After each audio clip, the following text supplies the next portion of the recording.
Françaises, Français, mes chers compatriotes, quand le 28 octobre dernier, je me suis adressé à vous, je m'étais engagé à vous rendre compte de l'évolution de l'épidémie et des décisions qui pouvaient être prises en conséquence. Un mois plus tard, où en sommes-nous? Le nombre de cas positifs journaliers à la Covid-19 a fortement reculé. Il a été supérieur à 60 000. Il s'est établi la semaine dernière à 20 000 cas par jour en moyenne.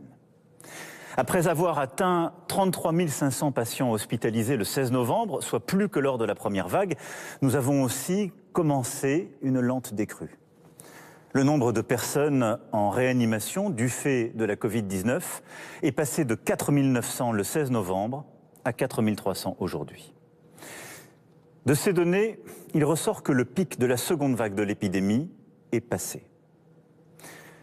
Lors de ma dernière intervention, nous redoutions des chiffres bien pires encore. Et nous les avons évités. D'une part, car nos efforts, vos efforts, ont payé. L'esprit civique dont vous avez fait preuve a été efficace. Et d'autre part, parce que nous avons appris à mieux prendre en charge et traiter les patients atteints pour éviter certaines formes graves qui auraient frappé nos concitoyens et pesé encore plus sur nos services de réanimation. Je veux ici saluer le dévouement des soignants qui, en ville comme à l'hôpital, ont tenu, coopéré, innové, malgré la fatigue et la lassitude. Je salue tous les professionnels, les associatifs, les bénévoles, qui ont aussi ici aidé. C'est tous ensemble que nous avons obtenu ces résultats. C'est tous ensemble que nous avons sauvé des vies. Si nous avons réussi à ralentir la circulation du virus, nous ne devons pas perdre de vue nos autres préoccupations sanitaires. Il nous faut d'abord continuer de traiter, parfois de reprendre les soins pour les autres patients. Il nous faut aussi nous préparer à faire face aux conséquences de long terme liées au virus. Des scientifiques et des experts travaillent d'ores et déjà avec l'assurance maladie à un suivi de long terme des malades de la Covid-19. Je demande aussi au gouvernement de préparer une stratégie pour prendre en compte les conséquences psychologiques de la pandémie et des différents confinements. Je sais en particulier combien les personnes âgées, à domicile comme dans les maisons de retraite, combien les personnes en situation de handicap ont souffert et souffrent encore de leur isolement et combien nous devons les accompagner dans la durée. Il nous faut enfin redoubler de vigilance pour prévenir et répondre aux violences faites aux femmes et aux enfants durant cette période de confinement. Certes donc, nous avons freiné la circulation du virus. Mais il demeure très présent en France comme dans tout l'hémisphère nord, en Europe, aux États-Unis, au Canada, en Russie, où il circule encore très fortement. Aujourd'hui, nous avons atteint 50 000 décès dus à l'épidémie. Et si la situation s'améliore globalement dans l'Hexagone et dans nos Outre-mer, dans certaines régions, elle demeure très préoccupante. Nous avons encore devant nous plusieurs semaines pour atteindre les objectifs que j'avais fixés qui permettent de contrôler l'épidémie et donc de stabiliser le nombre de contaminations autour de 5 000 personnes par jour et d'avoir entre 2 500 à 3 000 personnes en lit de réanimation. Aussi, je m'adresse à vous ce soir pour vous dire qu'il nous faut poursuivre nos efforts. Quels sont nos objectifs ? Sauver des vies au maximum, maîtriser l'épidémie, tout en prenant en compte à chaque fois au mieux les autres malades, l'isolement de certains, notre économie et ce qui fait la vie. L'éducation, la culture, le sport, notre art de vivre. Adapter la réponse au territoire, en particulier pour nos Outre-mer, où des plans spécifiques par territoire seront prévus. Pour ce faire, il nous faut continuer pendant plusieurs semaines à éviter nombre d'activités dans des lieux clos qui accélèrent la diffusion du virus et limiter au maximum les rassemblements. À partir de là, je veux pouvoir ce soir nous fixer un cap, un calendrier et esquisser des perspectives. Une nouvelle étape s'ouvrira à partir du samedi 28 novembre matin. Il y a d'abord ce qui ne va pas changer. le confinement adapté et donc le système de l'attestation resteront en vigueur car c'est ce qui nous a permis d'obtenir ces bons résultats. Il faudra donc continuer à rester chez soi, à télétravailler quand cela est possible, à renoncer aux réunions privées, aux rassemblements familiaux et à tous les déplacements non nécessaires. Mais dès samedi prochain matin, plusieurs changements seront réalité.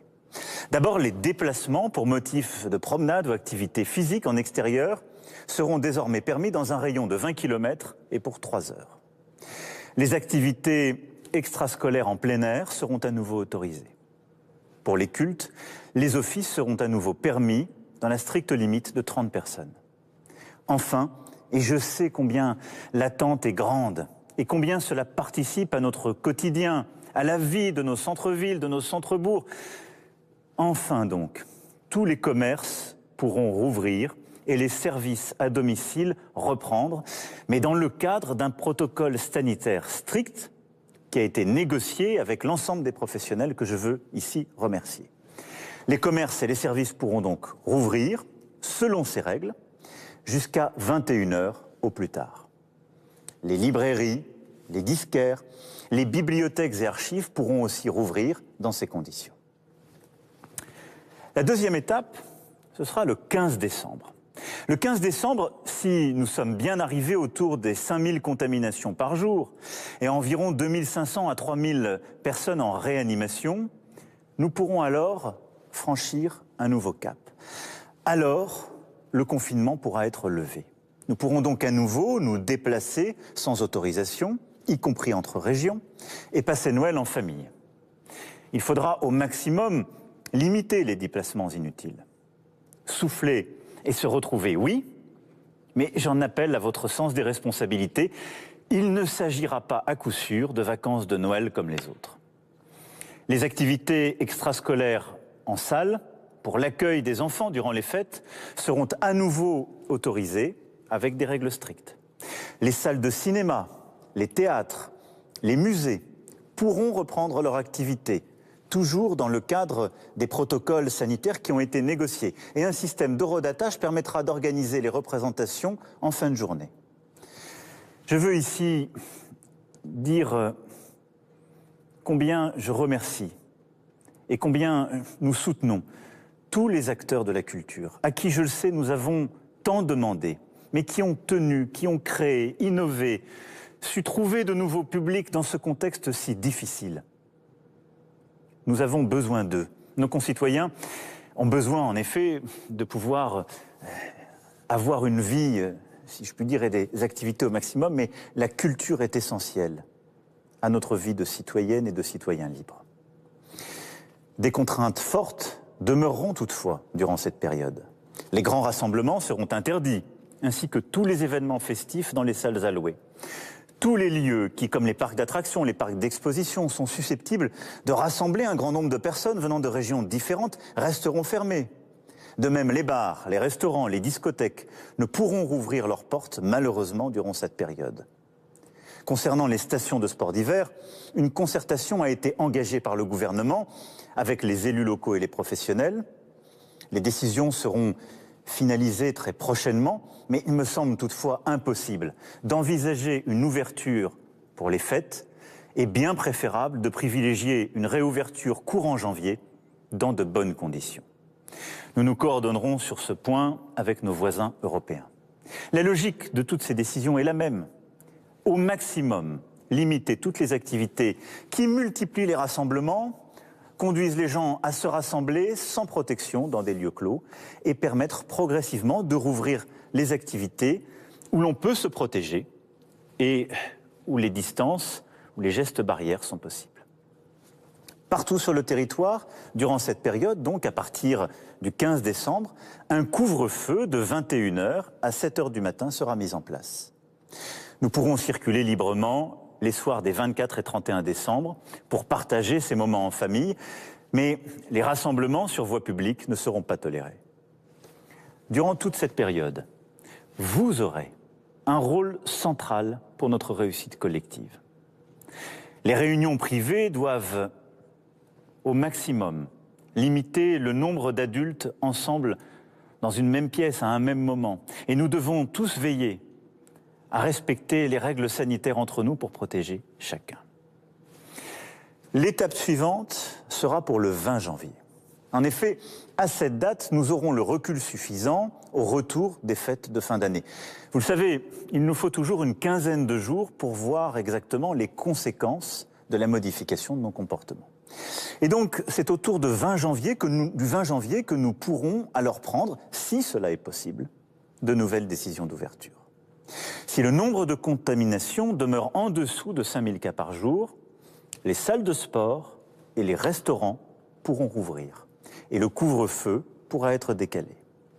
Les lycées, qui bien souvent aujourd'hui fonctionnent par demi-classe, pourront à ce moment-là être pleinement rouverts avec la totalité des élèves présents durant les cours. 15 jours plus tard, ce sont les universités qui pourront reprendre les cours avec là aussi une présence physique de tous les élèves. Nous ferons ainsi le point tous les 15 jours sur la situation sanitaire et déciderons alors si nous pouvons prendre des mesures supplémentaires d'ouverture ou si, au contraire, il nous faut revenir en arrière pour prévenir tout nouvel emballement de la propagation du virus. Car nous devons tout faire pour éviter une troisième vague, tout faire pour éviter un troisième confinement. Pour cela, et durant les mois qui viennent, nous avons 3 outils entre nos mains. Le premier, c'est l'esprit de responsabilité de tous. Nous ne sommes pas, vous n'êtes pas passifs durant cette crise. Nous avons tous un rôle à jouer. Durant les congés de fin d'année, nous allons tous retrouver nos proches. Nous nous en réjouissons évidemment, et tous dans ces moments-là.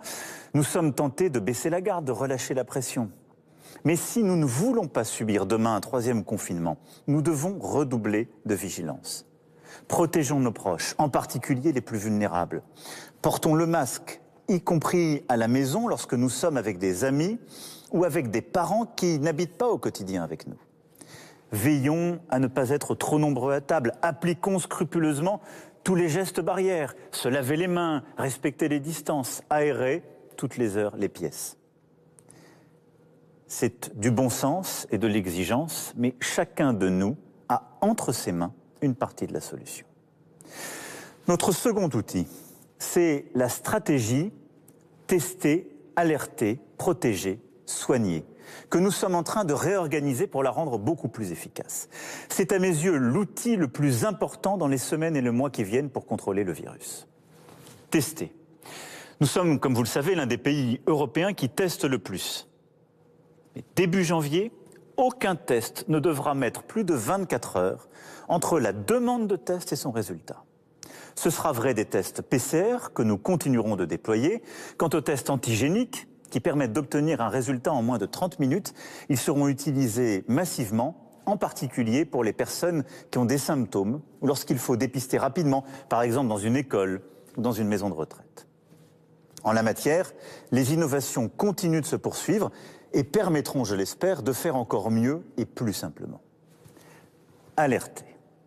Nous devons, dans les prochaines semaines, améliorer notre organisation afin de casser beaucoup plus rapidement les chaînes de contamination à la racine, en identifiant plus complètement l'ensemble de ce qu'on appelle les cas contacts, c'est-à-dire toutes celles et ceux qui ont été exposés à quelqu'un qui a la Covid-19. L'application Tous Anti-Covid, que vous êtes près de 10 millions à avoir téléchargée, et il faut continuer, est essentielle pour les identifier. Utilisons-la au maximum dans les commerces et lorsqu'ils ouvriront, dans les restaurants, dans les lieux de culture, partout où nous nous rassemblons. Elle est une aide précieuse pour appuyer l'assurance maladie. D'ores et déjà, plus de 10 000 personnes appellent chaque jour les cas contacts. Et nous allons continuer de former, d'engager de nouveaux volontaires pour encore nous améliorer. Protéger. Je souhaite que le gouvernement et le Parlement prévoient les conditions pour s'assurer de l'isolement des personnes contaminées, y compris de manière plus contraignante. Un vrai débat démocratique doit se tenir.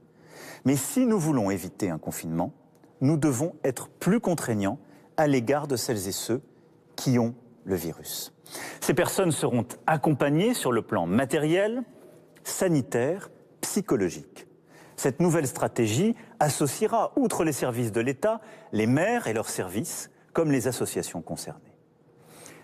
Soigner, traiter. Beaucoup de progrès ont été faits et nous pouvons nous féliciter de la mobilisation de nos soignants. Nous devons continuer d'améliorer la prise en charge et le traitement dès le diagnostic en médecine de ville et à l'hôpital pour réduire encore davantage les formes graves. Le troisième outil, enfin, qui nous permettra de faire face au virus durant les prochaines semaines et les prochains mois, et pour nous tous une formidable lueur d'espoir, c'est le vaccin. Notre stratégie repose sur plusieurs vaccins. Certains seront disponibles dès la fin décembre, début janvier, et une seconde génération arrivera au printemps. Notre plan en la matière est clair. D'abord, sécuriser le nombre de doses. Nous l'avons fait avec l'Union européenne et la Commission, en achetant auprès des producteurs, en nous mettant en capacité d'en produire en maximum en Europe, et le nombre de doses étant réparti en fonction de la population de chaque État membre. Les premiers vaccins, sous réserve des résultats des essais cliniques, pourront être administrés dès la validation des autorités sanitaires compétentes. Ensuite, garantir la sécurité sanitaire. Un comité scientifique sera chargé du suivi de la vaccination. Un collectif de citoyens sera aussi mis en place pour associer plus largement la population. Et je tiens à ce que celle-ci se fasse dans un cadre totalement transparent. La vaccination doit se faire de manière claire, transparente, en partageant à chaque étape toutes les informations, ce que nous savons comme ce que nous ne savons pas. Et je veux aussi être clair, je ne rendrai pas la vaccination obligatoire. Enfin, nous allons organiser une campagne de vaccination rapide et massive au plus près des personnes. La Haute Autorité de Santé présentera dès les jours à venir ses recommandations. Les autorités sanitaires, avec l'État, les collectivités locales, définiront les modalités pratiques du déploiement des vaccins, avec les hôpitaux, les maisons de retraite et l'ensemble des médecins de ville. Nous commencerons vraisemblablement dès fin décembre, début janvier, sous réserve des validations par les autorités sanitaires, par vacciner les personnes les plus fragiles et donc les plus âgées. Des étapes successives seront présentées afin progressivement de permettre la vaccination du plus grand nombre. Vous le voyez, le retour à la normale ne sera donc pas pour demain, mais nous pouvons, j'en ai la conviction, maîtriser l'épidémie dans la durée. Nous avons les moyens, collectivement, de réussir à maîtriser puis vaincre ce virus. Chacun a un rôle à jouer, chacun a une responsabilité à tenir. Nous avons dans le même temps à faire face à une crise économique et sociale inédite. Elle est la conséquence du premier confinement et de ce que nous sommes en train de vivre. Je vous l'annonçais dès le mois de juillet dernier. La crise va vraisemblablement encore s'aggraver, mais nous avons une réponse à apporter et nous l'avons fait dès le début. En effet, depuis le premier jour, nous agissons. Pour les salariés, avec le chômage partiel, pour les plus précaires, avec des aides ponctuelles et la prolongation des droits, en particulier pour les chômeurs, pour les entreprises et les indépendants, avec notamment les prêts garantis par l'État, les annulations et reports de charges, le fonds de solidarité.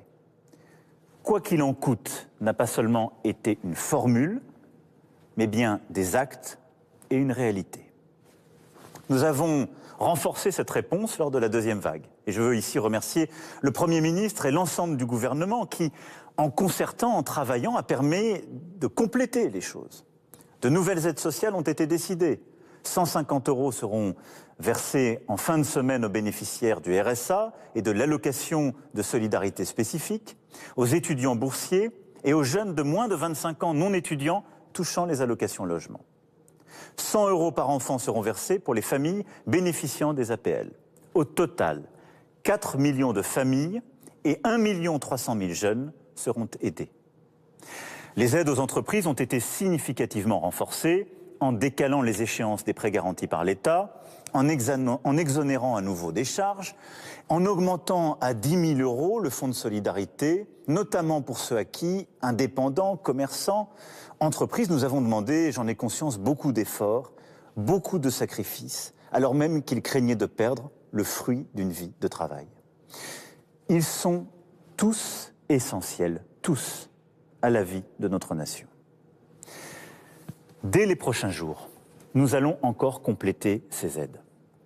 En plus des dispositifs déjà existants, les restaurants, les bars, les salles de sport, les discothèques, tous les établissements qui resteront fermés administrativement se verront verser, quelle que soit leur taille, 20% de leur chiffre d'affaires de l'année 2019, si cette option est préférable pour eux aux 10 000 € du fonds de solidarité.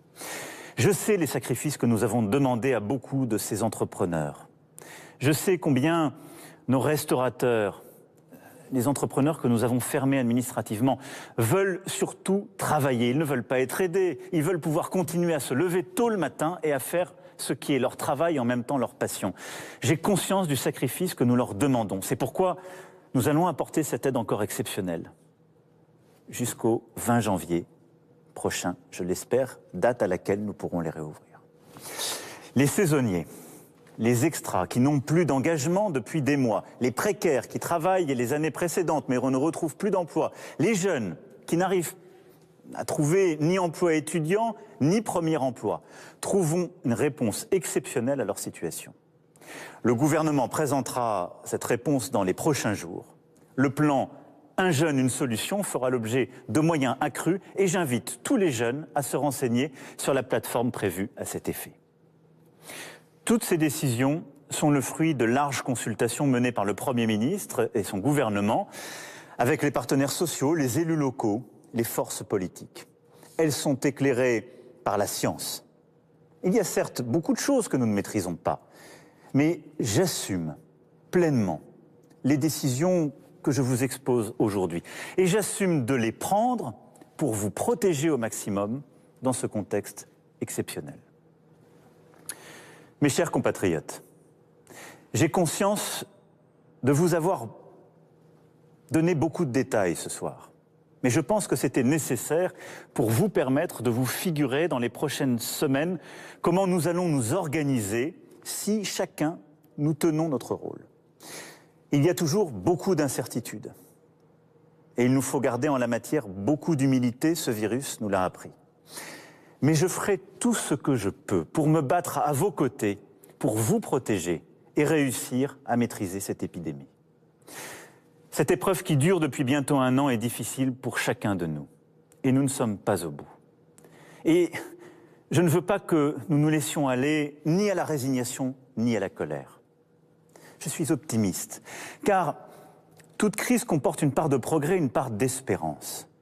Regardez comme ces 9 derniers mois nous ont permis aussi de réussir ce que longtemps nous avions pensé impossible. Nous avons su rendre notre État plus efficace pour faire face à l'urgence sanitaire comme économique. Nous avons collectivement transformé l'hôpital, notre système de soins.